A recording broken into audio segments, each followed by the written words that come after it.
Hey guys, good morning. How's everybody doing? Have you all had a good night of sleep on your first night here at iSeries? Yeah? It's going quite well here so far. We've been doing our thing slowly but steadily, setting things up, but thought maybe it's an idea to do something else for once, rather than focusing on the esports side of things or the tournaments on the stage. We thought by ourselves, you know what, we could approach one of the partners of Multiplay and see what we could do regarding teaching you guys how to get involved in the gaming industry. I'm sure there's a ton of people here in the house that want to get themselves involved in the industry and trying to figure out how I'm going to get a job in this industry and what can I expect from developers. Now, we approached, not so much we approached, I approached my marketing manager in the company because I work for a gaming publisher.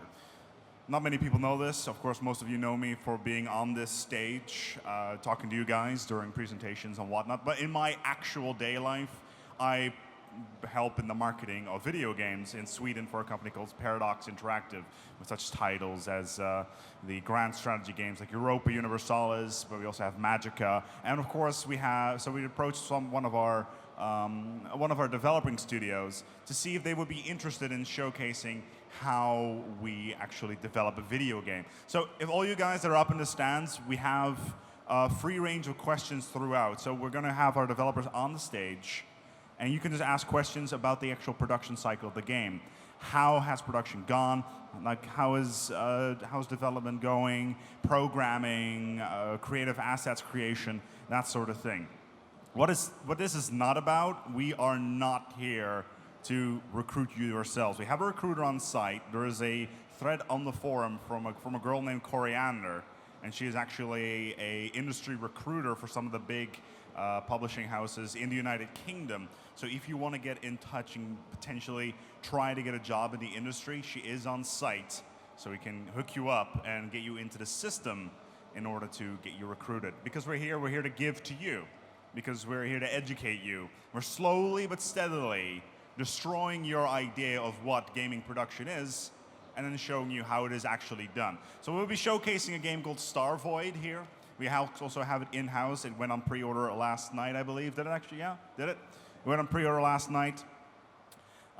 Pretty much this is the idea. We're going to showcase how this entire thing was done from start to finish, from concept to final product, and as well showing some of the builds. Most of these builds have never been seen anywhere outside of in-house publishing.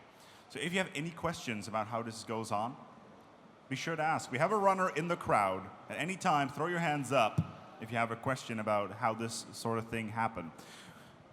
Well, without further ado, we got not so much a developer. He cosplayed as a developer last night. It's Robin from Zeal. Give him an applause. He's come all the way from Gotland in Sweden to show you how this is done. How you doing, Robin? Thank you very much for that introduction. Thank you. I'm really happy to be here and talk to all you guys about game development. Me and my colleague Staffan is going to be around here at the show also after this. And you can just come and ask us any question then as well, if you want to. In the meantime, there's Staffan, my colleague. He's the producer for the game, for the publishing part of the house. He's from Paradox Interactive. Give him an applause as well. He's been involved in a various amount of titles throughout. What titles have you been involved with, Staffan?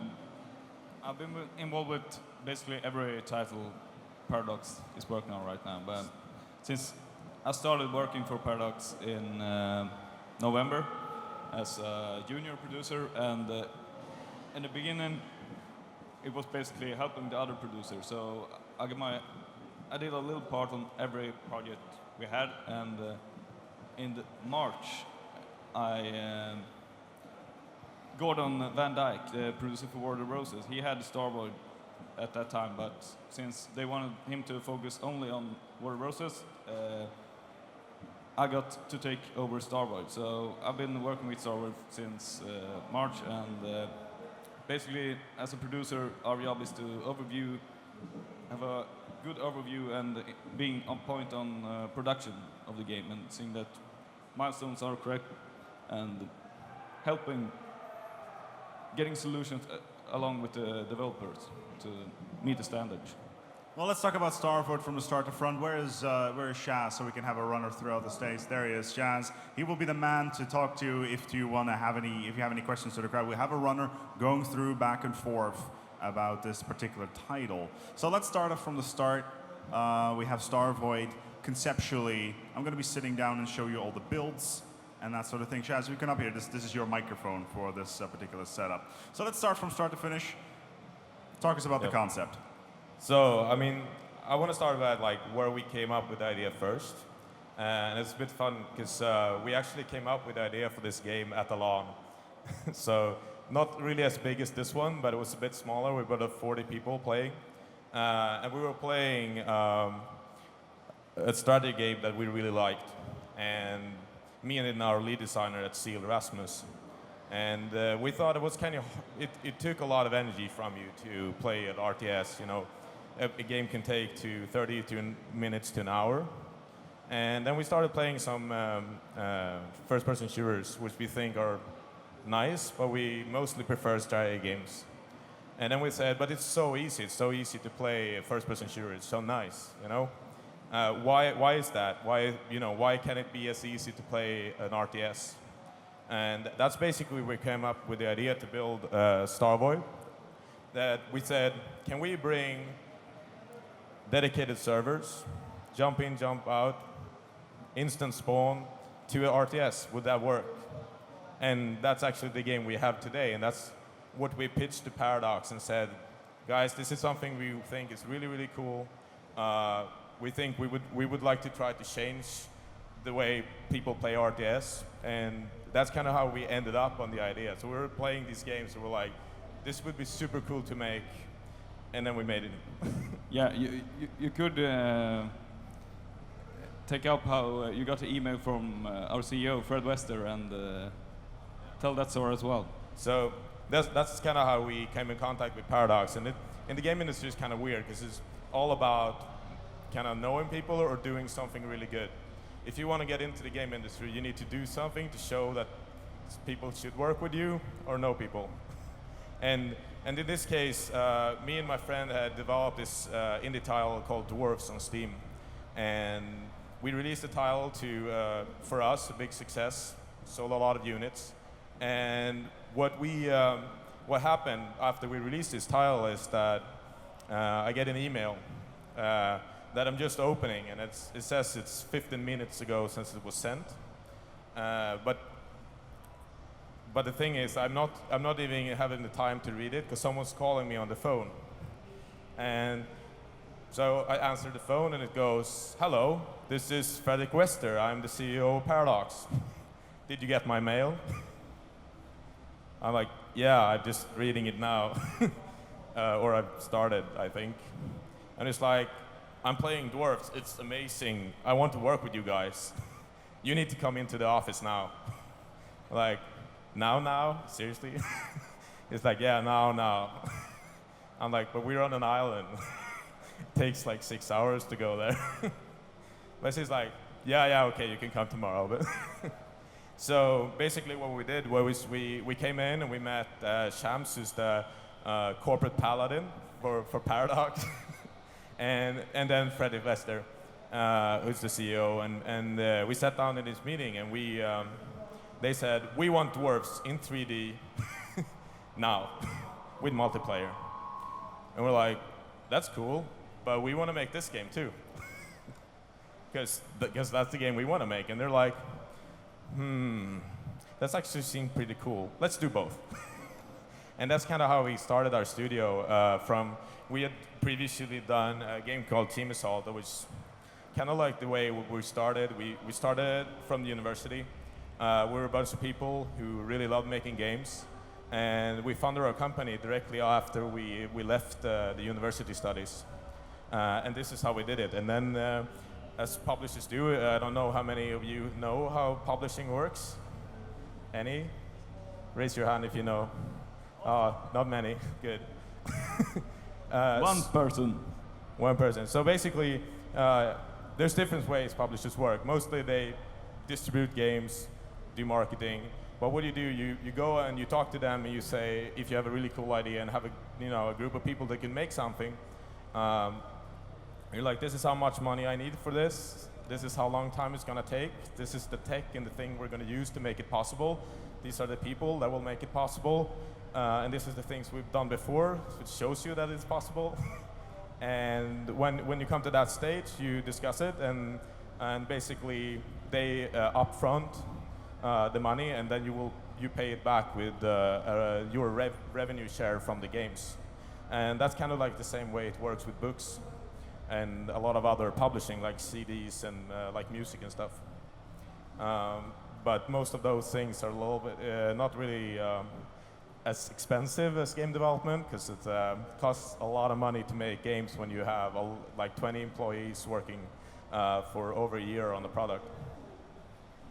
And but one good thing about the gaming industry is that it's almost everyone who's worked it in is really, they love their job. So if you ever need something done, all of us will work like 24/7 until it's done. So yeah, I mean, how many here, raise up hands, wants to work in game industry? Or are interested in working with games? Oh, that's a bunch of you. The rest of you just like games? Anyway, so working in games is hard. It's really, really hard. Usually I have 12 hours work every day. But it is, at the same time as it's really hard work, it's a lot of fun to work in the game industry. It's very different to go to work where you kind of created your own work, where you every day work with what is your dream and what is your passion. And 12 hours feels like nothing every day for me. But the downside, it actually takes a lot of part of your life, and you need to work really, really hard to get in, because it's a big competition.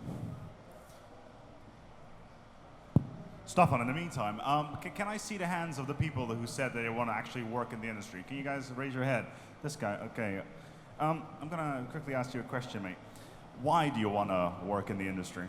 I have no idea why. It's just what I've always wanted to do.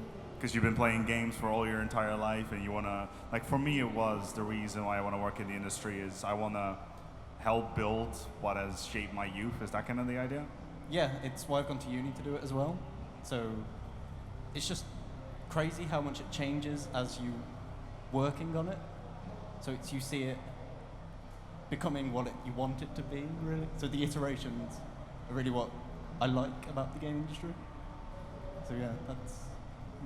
Well, that's why we're here to show you some iteration. Robin, out of sheer curiosity, how has your perception changed in the industry so far because of this particular question? I mean, your perception of the game industry definitely changes after you start working with it, because it's also a job, and there's a lot of things happening in game development.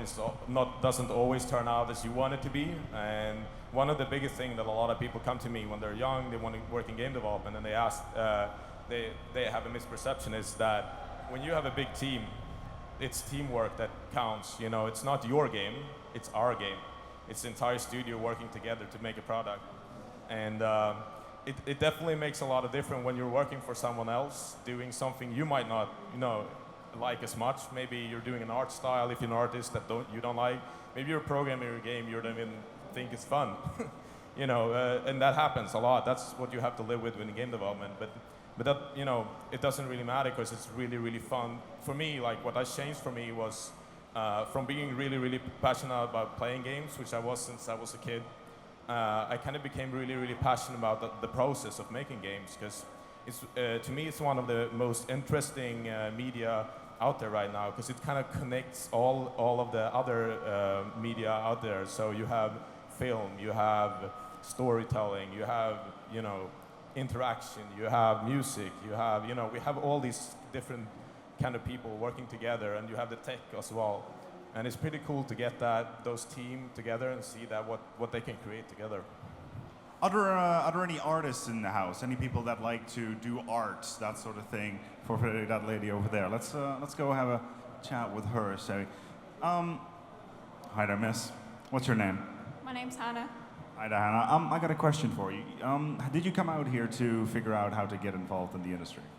To be honest, I just like gaming, so I came to game, but it's great that they have this talk on because I'm interested in getting into the gaming industry as an artist specifically. So, Well, Robin, explain to us how you guys approach artists in the industry, because I know artistry is a little bit of an interesting situation, especially with smaller studios. Like, how do you guys do your concept art and that sort of thing?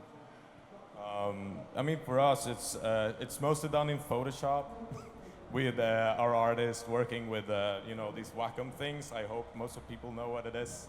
And it also like to us, concept art is not really what people see in the media, because what you see when you look at concept art is actually rendered concept art most of the time. It's not actually the art that you use for the models, because those are often sketches. They're really fast. They need to be into production. They're black and white. You do not do the color, just because that's what it's about. You need to produce a lot of content, and you can't really render everything and make the beautiful eyes, and that's what you do for marketing. And then you put it on webpage and say, this is concept art. And I think it's good to know for aspiring artists, because a lot of artists think they need to achieve that from day one, and they don't really do that, because you still need to be good, but you have time as you start as a junior to level up to that level of a concept art. Well, there you go, Hannah. Did you have any additional questions on this? no, just thank you very much for that comment. I always worry about not being detailed enough in my work, and I struggle to tone it down a bit and get the speed in, so thanks for that. Well, there you go. Let's talk about the first inception of the game, shall we? Matt, do you have any people who want to be an aspiring designer, or? Yes, that's actually a good question. Is anybody in the house looking to be a designer in the industry, like actually physically building a game from scratch, a concept of a title, or do we have mostly creative people in the house here? I mean, I don't think we got any developers. But explain us to us, Stefan, how the game actual design goes. Basically, design is probably one of the hardest parts to get, I guess, and because usually there's only like 1 out of 10, perhaps, works in design, and one good way to gain in is actually doing an internship. QA or just usually QA is a really good way if you're interested in getting into a company as a designer, because as QA you can step by step show that you have good feedback and good ideas for a game, and that usually comes back good. Yeah. But so how many know what a game designer is? Not many. Okay, so we'll retract and explain what a game designer is. Let me ask this guy. Hey, buddy, what's your name? Stu. Stu, what is a game designer according to you? Sorry? What is a game designer according to you? What does a person like that do? I don't know, I'm trying to work out the difference between a designer and a developer at the moment. I guess a designer takes an idea from the ground and builds it up into a full game. I'm not entirely sure of the difference. Robin, enlighten us, please. Okay, so game designers are basically guys who came up, make the ideas of a game. They build a system, both like, have any of you ever played a board game? Hopefully, yes. So the rule book that you pick up, that's the game designer. That's the guy who makes the idea.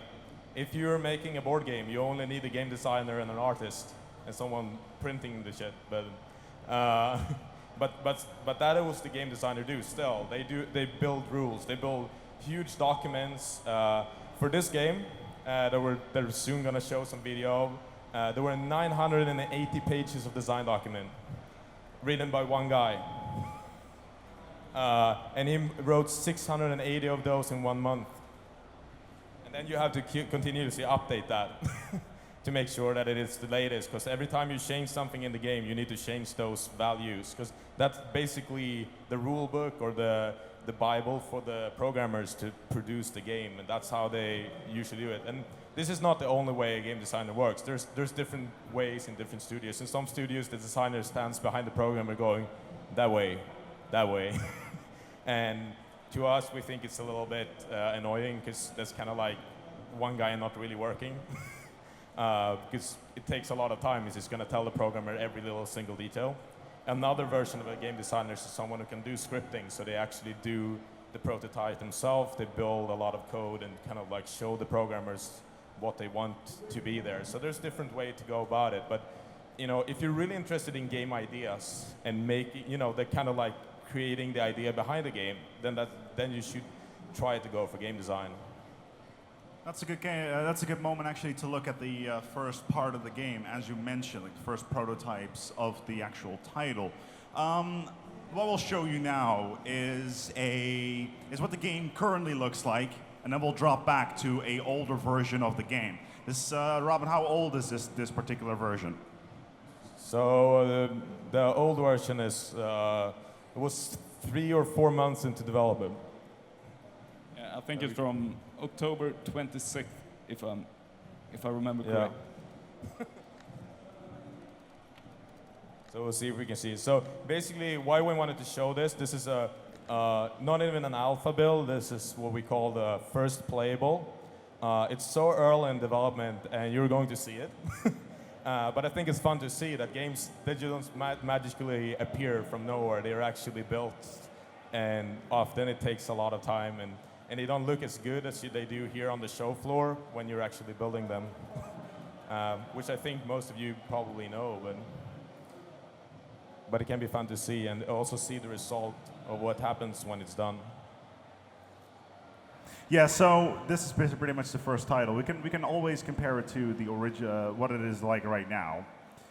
In the actual game as it looks right now, let me quickly boot it up. Starvoid right now looks a little bit like the following. Let me just quickly rush it through here because it's a little bit messed up right now. Is that it? You can start showing some of the prototype for now. Yeah, okay. Thank you. So, oh, and see, that's the problem with prototypes. They crash. That's the perfect thing. So, while he tries to fix that, I'll try to talk something else that is in game development. So, the other disciplines that we have in game development, if you want to work with games, you don't only need to be an artist, a designer, you can also be a programmer, which I think most people know, and it's quite simple. You need to program. If you want to be a programmer in the game industry, if you want to make games that way, you should start training now and go read like tutorial for C++ or some scripting language like Python. Because it's really good to know before, if you're, because there's a lot of universities that you can go to study game development. And if you want to choose programming, you should really try it before you go into university. Because at our university, when I went to, we had 15 programmers when I started, and 2 went out with a degree. And that's because programming is really, really hard. And a lot of people, they're not really prepared for that. So, make sure that you know that what you're in for before you start doing programming. The other things that a lot of people, that you can do, if you're not skilled at programming, you're not skilled at art, maybe you're a good people person, then you can work in PR. And that's also part of the game industry. And you can work as a producer, and not as that kind of producer that works for a publisher, but a producer on the project. And a producer on a project is the guy who basically tells people to meet deadlines and is the kind of guy that is evil and fights the game designer for all his cool ideas. So the game designer is kind of this guy to go, I want to have a flying roof, I want to have magical beans, everything that I can have. I want to have 1 million players in multiplayer. And the producer goes, how long time is that going to take? And the game designer goes, just 15 years.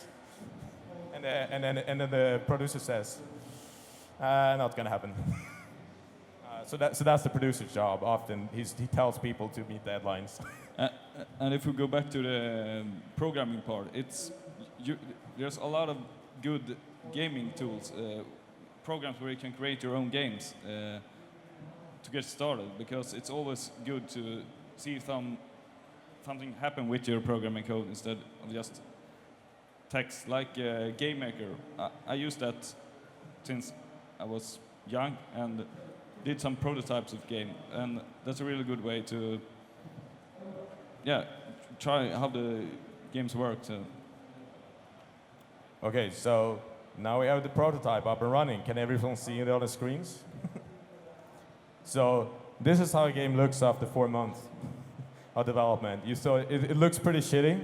The characters don't walk in any direction you want them to. Most of the time they can just pin off in any direction. And you know, this is the interface you see is actually not an interface. It's just an image. You cannot click it, it doesn't work. The only UI is the text on the side using 1, 2, or 3, and the ability is an E, and you can kind of see the seconds counting down, and that's the timer for the abilities. And this is actually how it looks when it's in development. And then after you work through the stages, and often in the beginning, it's not really that important that it looks great. It's more important that it plays well. So what we try to do is we try to mock up a lot of stuff. So we do some really, really rough stuff in the beginning to just kind of try out and iterate. You do it again, you do it again, you do it again. You don't start with like the really, really nice stuff. Do we have anyone here who's done modeling, 3D, that kind of stuff? Few people. Shaz, could you run up to? I've got a microphone right here. This is a little bit. Yeah, could you give that? All right. This gentleman right here. You do modeling. What sort of modeling do you do? This guy in the shirt right there, Shaz. What sort of modeling have you done? It's at the bottom. There's a little switch there, Shaz.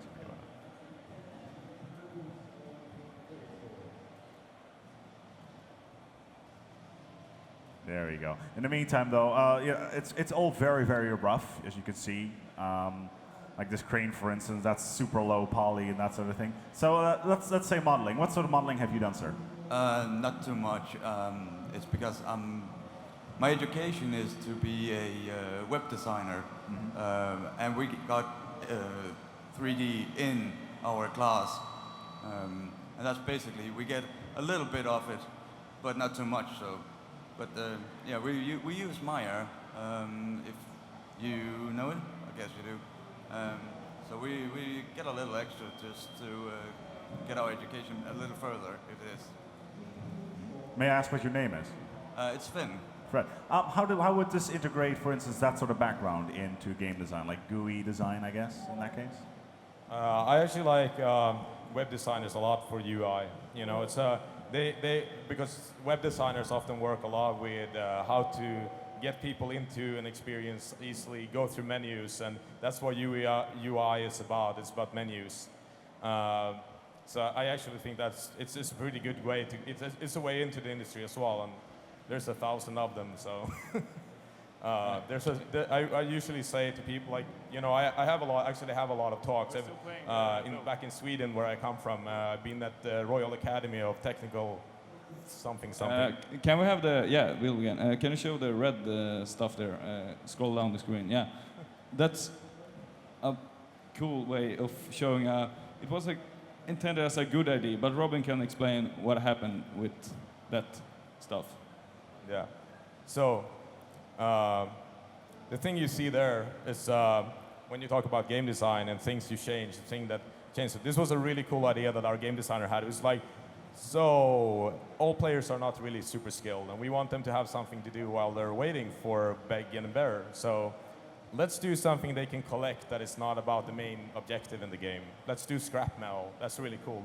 So you go to a scrap heap and you collect metal and you can build shit from it and basically build bases. That was the first idea, and to get those players that are not as hardcore competitive to be able to do something on the side, still help out the team. But what it ended up as was we cut the building, so it just ended up as a resource you could use for abilities. And then after a while, we were like, it's not really fun to stand by a heap of metal.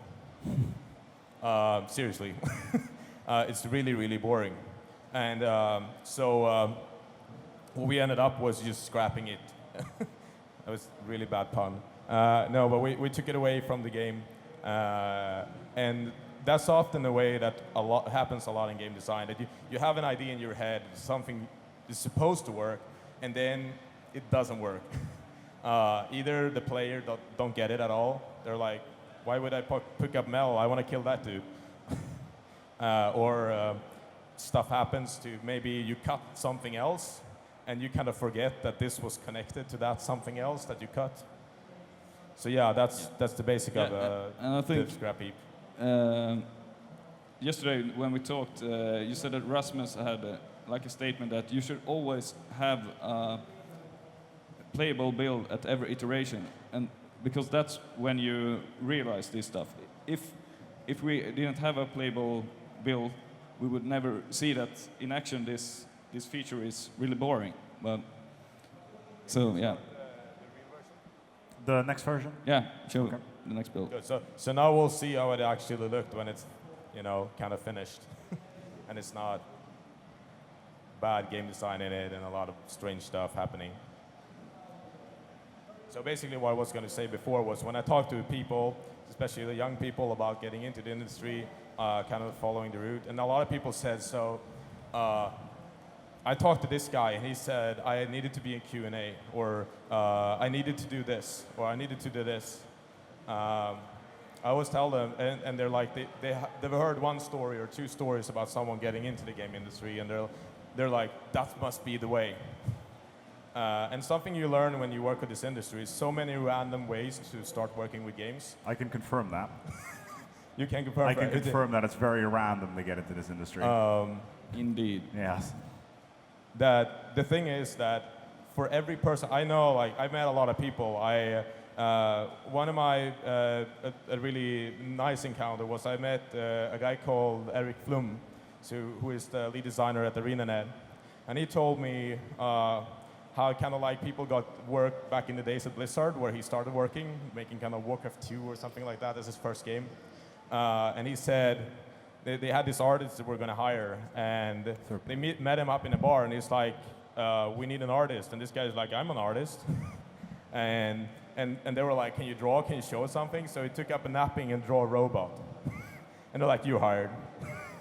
and that's kind of like, that happened. It just iterates on how important it is to know people in particular industries, and that's why we also have a that's why we have a headhunter on site where you can leave your details if you actually want to get involved. Because the first step is to show the industry that you exist. That's the most important part. After that, it's easy going.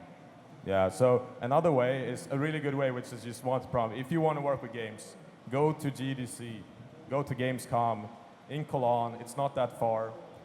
It happens every year, and a lot of really, really cool game developers meet up. You can go as a volunteer, so you get a free pass. You need to work a lot, but you get to go to all the cool parties with Crytek, DICE, I don't know, like...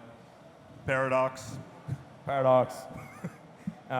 all the developers, like, in these events, I met kind of like all... I have a lot of friends at DICE because we're Swedish. But like, we don't only meet them, but at GDC, there's also GDC in San Francisco. You meet all these people that made like your favorite games, and you get a chance to meet them, talk to them, and maybe you'll have a chance to get into the game industry too. There's a lot of work involved. So you can basically jump to the real version. This is the third playable, by the way. What might be good? I think this is the vertical slice, right, Robin? Robin, this is the vertical slice, right?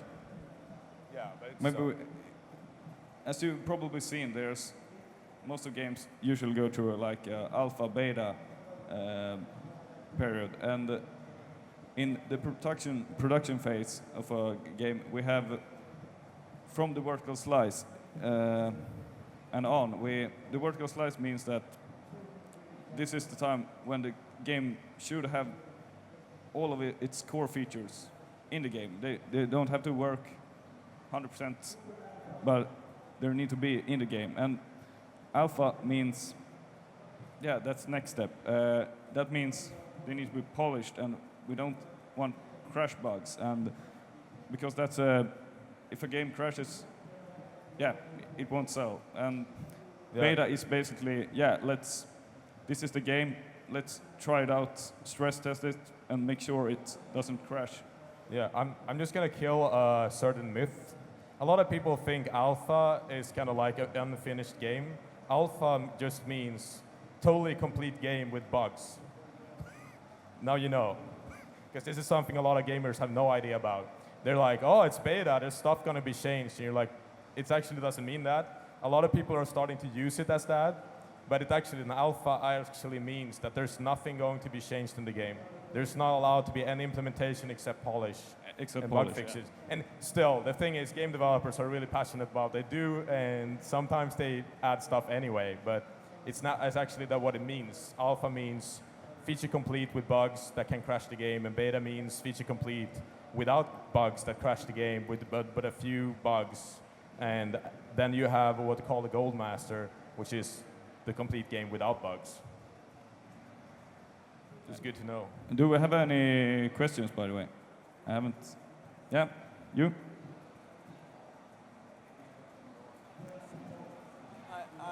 I was just wondering what would be the possibility of musicians and people that compose pieces of music for the game industry. I was just wondering how people would go about that. Did you hear him, Robin? So it was about working with music in the game industry. Yeah. Most of the time we outsource music. I think the best way if you want to become a musician, either try to get to people who do music in games. They often do music in films too. What we have on the team is sound designers, but what we outsource is music, because we don't really need a guy to sit on our team for an entire production to make 2 tracks. It doesn't really make sense to pay him for that. But what we do, most of the time you can kind of try to find indie developers and kind of help them out to make music if you do music. And by that you can show someone, then you can show someone else, like, this is what I do, now I want some money for it. And then when you get better and you can show people, you have a portfolio, you can start your own business and be in what's called an outsourcer, basically a one-man company or a two-man company that's just makes music for different companies. That's what my little brother does. He makes the music for this game and for our other games that you can hear, A Game of Dwarfs, Starvoid, Dwarfs is the first one, Team Assault. So he started like that, and now he started out basically saying, I can do this for free when we were small and didn't do any good, and then he made a lot of money because he got revenue share from our first game. So he bought a lot of equipment, and together with his friend who also makes the music, they're called Tone Scroll, and now they make music for us, and they're getting really, really good at it, and it's pretty cool. So that's one way of getting in. Again, it's all about knowing people. Yeah, just one more thing. You were saying that you kind of came up with, you started getting into the business in about university. Were you doing a specific degree that was actually using game design or something like that? Or was that just some hobby that you did at the time when you did a different degree? Sorry. Oh, right, sorry. Whenever you were doing, you said you started this here stuff in university.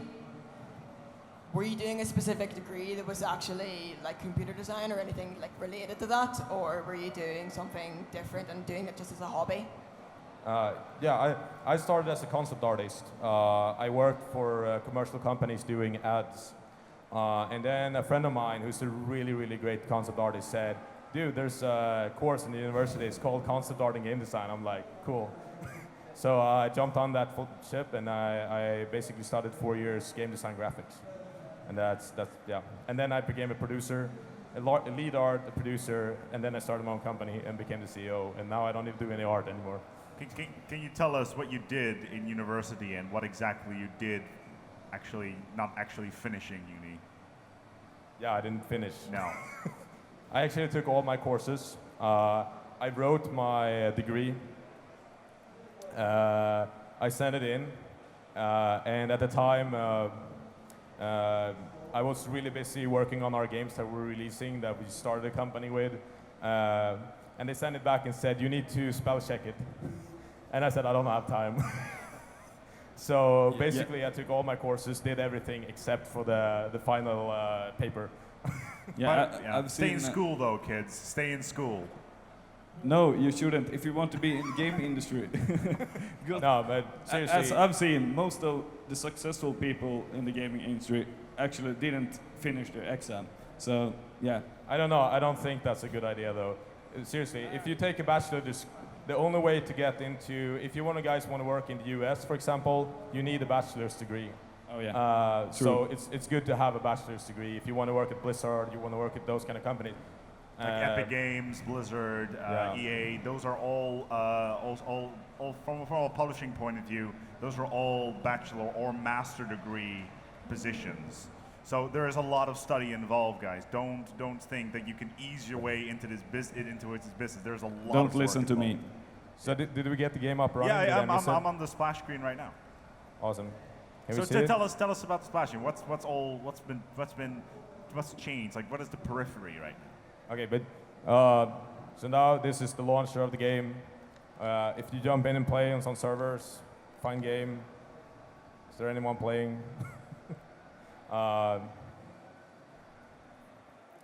You can see we have loading screens. We have a menu. Those kind of things does not usually exist in. And we have public servers. Early. Yeah, we have servers. You don't have to start your own. This is how the game looks today. It's a little bit different from the version you saw before. As you can see, we actually did some graphics this time. And also, you can see we have working interface, and not only like a mock-up that's placed for the screen for working it. Let's see if the guy can go to the middle of the screen. And so, do you have any more questions while you can look at what's happening in the background? Start here and then we go up there. Which programming language did you use to actually write the game? Which was Programming C++ code. or? The engine. Yeah. You mean the engine? The engine is BitSquid. It's developed by former Green programmers. Green Studios who did Transformers, Wanted, Transformers Salvation.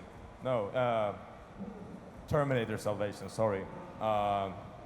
And a lot of other stuff in Sweden. Their company went bankrupt and their programmers built this engine. It's C++ in the base. And then we do the game coding in Lua. Did I answer your question? You mean the scripting, right? Yeah, we script the gameplay in Lua to be able to change the gameplay code in runtime so that we can iterate really, really fast. Usually back in the days, we did all the programming in C++. Nowadays, the computers are stronger, so you can use scripting languages to support the game code, and it's really, really good because it means that you can basically press the button and see results instead of waiting for a while to compile and go back and start the game. And it's a big hassle to use C++ in general. A really good engine for those of you who want to try game development is Unity. Unity is a really cool engine. I know some cool people over at Unity, and you can download it for free and start trying to make games, and it will definitely give you a good idea of what it's about. Yeah, with the help of tutorials, you can basically have a boring but at least a game in like one day, 8 hours of work. So. Yeah.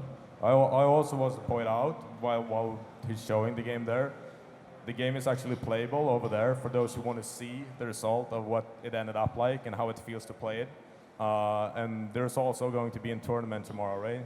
Yeah, tomorrow at noon, I think, we'll have a tournament with 1K pounds in prize money. So you should sign up, really, if you want to have some extra money to buy games or whatever. But yeah, do it. The guy up there had a question, so run to him. Go, Forrest, run.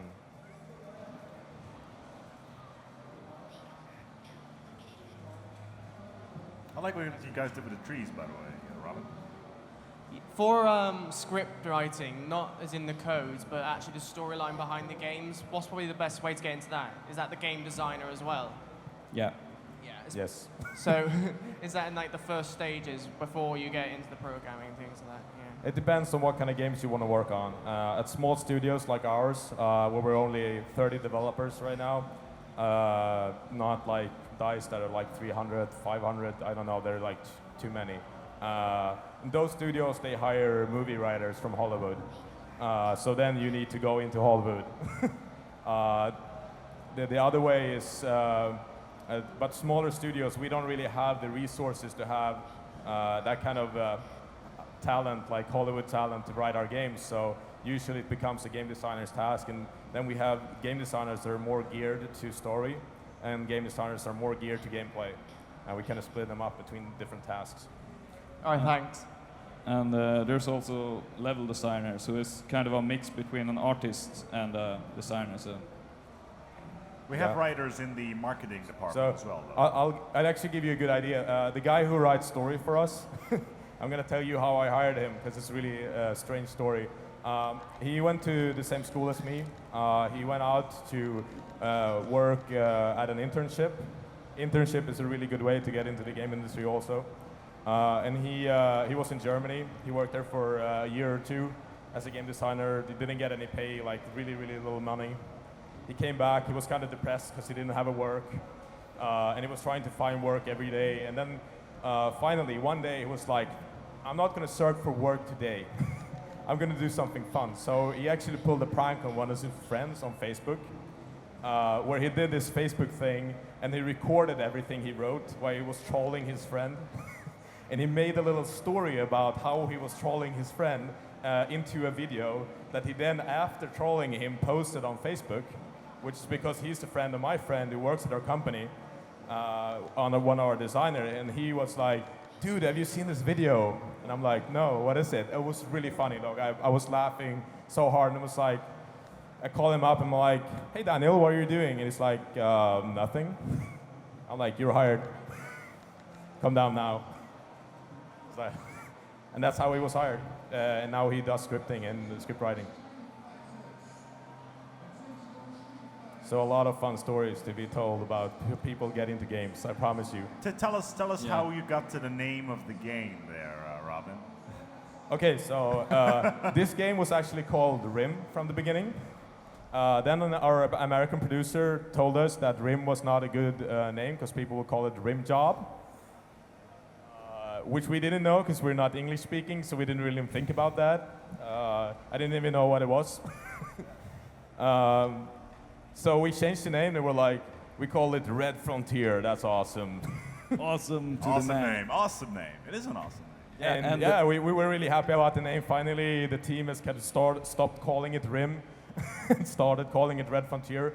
And we were doing our announcement. We did an announcement trailer. We did a logo. We were at GDC in San Francisco, flew over there to meet like Destructoid and all those kind of people. And then we got a mail. Yeah, and then Parallax got an email. Hello, I own this IP. You cannot use the name.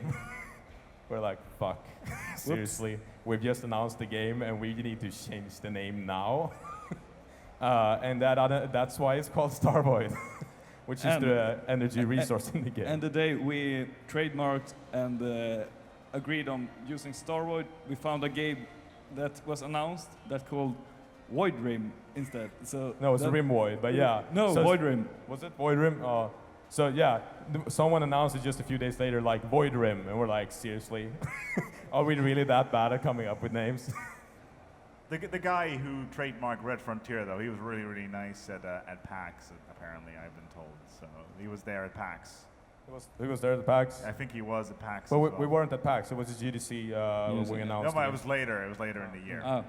But he was actually really happy that Paradox would not, because that's a really good thing about Paradox. They're nice people, and they could of course have kind of like, because he was a small developer, he was basically like, very, very small, and they could have just probably put all their lawyers to put him down like EA would have. But they didn't. They changed the name, and he was really thankful. He sent an email. It's like, I didn't really think that you would actually care. and Starvoid is a cooler name. Yeah. Yeah, so that's nice. But that's kind of thing how it happens in game development a lot. We have a lot of those problems that most people don't even know about, like things like the ESRB that basically, do any one of you know the naked mod for Oblivion? Raise your hands. No one? Seriously? No one played Oblivion? Okay, they've played it. They just don't want to admit to it. That's the thing. They don't want to admit it. So no, the thing is that they released the game as a teen title and on both Xbox and PC. And then like a year later, or like a few months later, someone found that they could hack the game and get into naked models. So ESRB calls up Bethesda and it says, you need to pull all your products from the shelves and remarket the ESRB logo because someone hacked your game and found a naked model.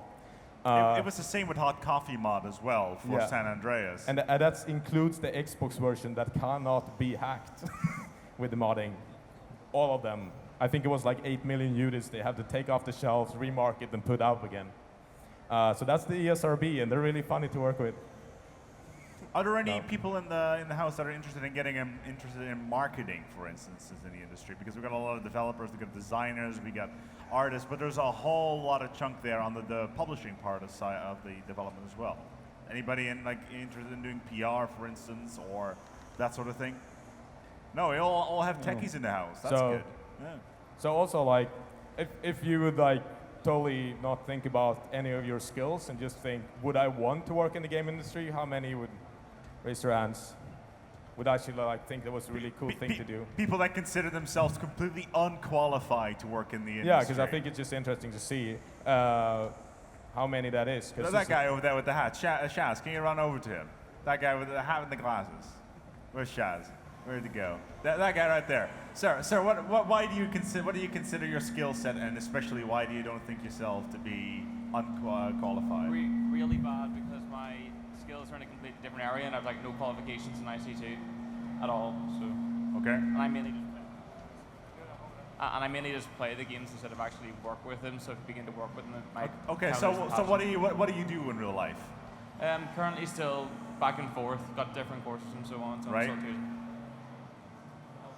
yes, thank you. So back and forth. Do you have? Yeah, I haven't settled down yet. So. You haven't settled down. Are you doing any university works, school, A levels? Not yet.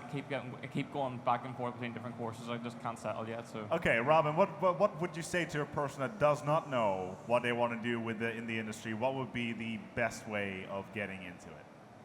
I mean, I think it's figuring it out. Yes. But to make games, like start looking at, can I find a group of people who wants to make games? There's like, nowadays there's like a ton of indie developers out there. All of them make a lot of really cool stuff. They need hands, and maybe you could try some 3D, try writing. Maybe you are really good at coming up with ideas and solving. I mean, game design is a lot about solving problems.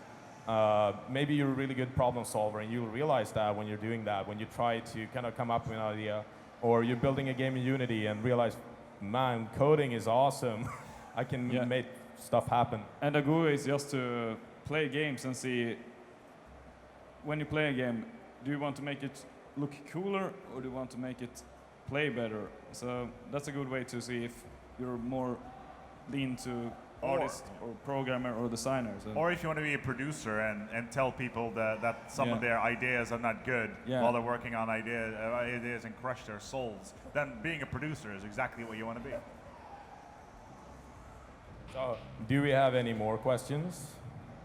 Awesome. I want to ask that. I want to then you. Will. Really. Hi guys. My question is to Robin. What would you say is both the high point and the low point of developing Starvoid for you personally? That's a very good question. The high point for me is seeing that. I mean, there's when I look at this game, there's so many things I could think of that I want to change to do better, but you can't work forever in anything. You need to release a product after a while. But what I'm really proud of is that what we wrote in those 980 pages are all in the game. What we came up with, the idea to create an RTS that's actually lets you jump in and jump out of servers, and instant respawn works, and it's fun to play when you're 6 versus 6. And that was something we were really unsure of when we started. Like, will this actually work? We thought it would work. We hoped it would work. We dreamed it would work, but it actually did work, and we're really happy about that. I think the low point is always kind of like that you need to plan better when you make something, and you realize maybe you weren't as good at planning as you thought you were, and that I think is the Robin, low point. Events that you can't do something Okay, about. I can tell you a real low point. I was in San Francisco 2 weeks ago with him. we're going to show the game to the press. It was 20 press people, 22 press people there, I think, in San Francisco, and we're setting up in the Rock Club. And we really needed this because the Starvoid hasn't really got that kind of media attention that we wanted, and we thought that the problem was that people only played it one-on-one, and it's not fun. It's playing Counter-Strike one-on-one. It's not as fun as playing, 5 versus 5. And so we wanted to get them like playing a real multiplayer game, all the press, so they would kind of get what we thought was so good about the game. And so we decided to do this Rock Club thing, a Paradox on tour kind of event, and we set up all the computers in this Rock Club the first day. Everything worked, everything was fine. We're like, yes, tomorrow we're going to do the presentation. Everyone gets to play the game. Awesome. But then we had to take out all the computers because that's a real Rock Club, so they were actually playing that night. And then in the morning we set it up again, and it wasn't working. And it was the day where we're going to show it to the press. And it's not really fun when you flow half across the globe and kind of like put all your soul into something, and you realize that this is all for nothing right now because no one's going to see it. And we thought we had a solution. We brought extra build of the game just in case, land version. So we managed. The other people, the other presenting people were doing their presentation of the games. We were running around the computers and installing the backup build, and we got it running and working. And once Robin started the presentation, I was like standing next to him at the computer, but Robin, it's not working. And we had to. So basically, I was standing on stage like this, like I am now, and all the press is turned around and they're facing me. And he's like, Robin, it's not working. I'm like, and it worked. Like, seriously. Like 20 seconds before that. So it worked. It worked. We have tried all the computers while like switching. We pushed the game from because there was a lot of games that were shown from Paradox that day. So we kind of we're like, finally we made it. 5 hours of hell. Now we're gonna show the game, and it didn't work. And those kind of stuff are not really fun. I laugh about it now. I'm gonna laugh about it in the future. Yeah, but at that day, no. Living through that was hell. I drank a lot of beer in the evening. And the day after, we were at a new place that was the War of the Roses streaming, and it worked again on all the computers. Oh, it did? It actually which was horrible. It worked the day afterwards? I did not know that. What? The day afterwards, it actually worked. Yeah. I actually went through all the computers just to try it the day afterwards. We tried it on all 24 computers or something at the same time, and it all worked fine. And the reason what we found later is that if you have a shitty Rock Club with really bad routers, and you have like 22 press, all the staff, 22 computers, and everyone has a mobile phone, everyone has a computer, they're streaming to the web, they're streaming it live. It's not really working the same as if you're just starting the computers. And that was, one of the things we learned is that there are several factors that went wrong at the same time. But things like this, and we realized that our timer for connecting to the server were too short. And it's a thing you could fix in 1 second if you would have known it beforehand. One variable changes, like from 6 to 15 as we did, and that should have solved it. And that fucked it up, all of it. And that's the low point, I think, of my entire career. No, but it was really horrible, and that's the kind of stuff you can go through as a game developer. Any other questions about anybody else? That guy over there, right down the middle, Shaz. Yeah, it was. It's not about the game directly, but I'm quite interested in working with a community for game balance and stuff. So people aren't saying, "Oh, this unit's overpowered, that one needs buffing," and stuff like that. Is there any kind of course I could take, or anything you would suggest to get into that line of work? Stefan, I think this is you. Working in community management. And balancing games and play testing and making sure. Q&A. Yeah. Q&A. Okay. Q&A is quality assurance, and that's the guys who test the games. And there's different kinds of Q&A, but there's quality assurance that kind of do more the balance, and there are the Q&A who just finds the bugs. I would try to, get into some kind of Q&A and kind of work your way through. There's a lot of those works open. Just search for all the companies out there. They're always looking because it's a really shitty job in the beginning when you start as a bug fixer. It's about basically playing the same level 1,000 times and finding what happened when you click the button the 1,000th time, and then someone says, "Oh, do it again." We need to find out what happened. I'm going to ruin a few dreams here. If there's anybody in the house that has dreamed about being a game tester, thinking it's going to be the ultimate job, it is not. Being a game tester is a pretty horrific job. No. It's good if you like it. If you like it, if you like that sort of thing. If you like to find out mistakes of games. But because QA is a part of game development that many people use as a stepping stone. Yeah, I started as QA to get somewhere else, but those people who like doing QA are really important. QA is such a founding stone for a game. If there's no QA, the game will probably fail at launch because you will never see. You will probably miss 90% of all problems and bugs. So now we hear that he is a QA at the producer side. Yes. The publishing side, I should say. It's very different to be a Q&A in one game company compared to a publisher, because as a publishing Q&A, you look for the big stuff and you try to tell people what's bad about the game. So that's actually a pretty good place to be if you want to do that kind of stuff. As a developer, have any one of you played Killing Floor? Nice. So those are really good friends of mine. I actually was over at those a week ago. After San Francisco, I flew down to Atlanta to work on some cool stuff with Tripwire. And they have a Q&A guy, which I love the guy. He's really cool. He's called Jared. But he tells me, if you play a game for 6 years, which was Red Orchestra was in development, 6 years of your life, every day, 8 hours a day, it's not very fun after a while. No. And you're not playing to have fun, you're playing to find bugs. And that's a very different story from being the kind of QA that he talks about. Because our QA, they have 6-7 projects at the same time that they're testing in different sessions. But if you're on one project, not as fun. Just so you know. So there's different kind of positions in Q&A you can have. The question over there, I think, right? I hope that answered your question too. Good. That guy right there. There he is. You mentioned Unity, and I've been using Unity, UDK, and GameMaker, and I've made games. I just don't know where to showcase them and put them out there. Webpage. My own webpage. Your own webpage. And then how do I advertise that to? I mean, send it to people or something.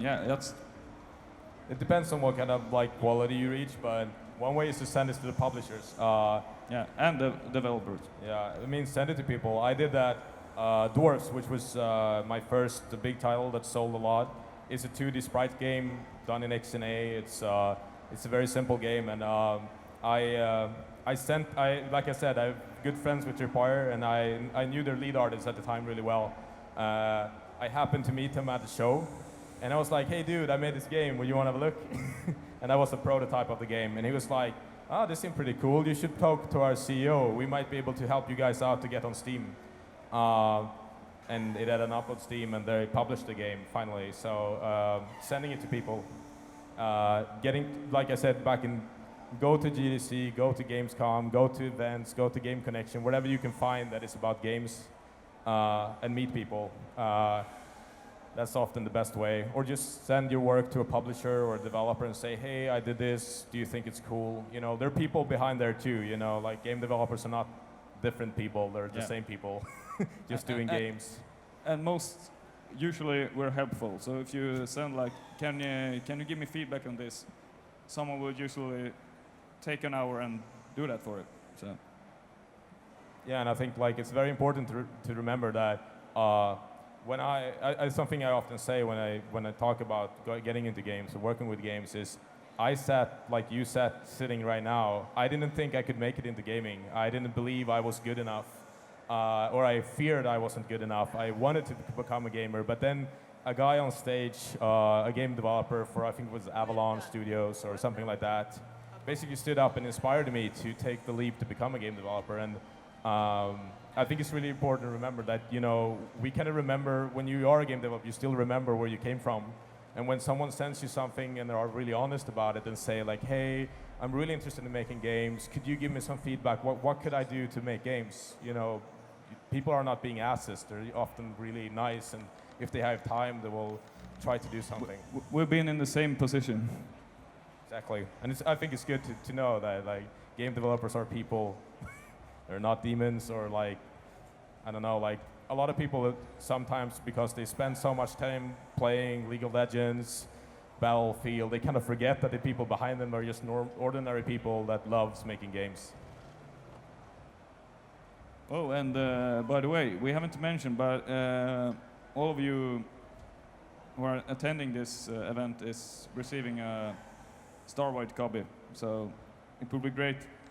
Try it out, play some.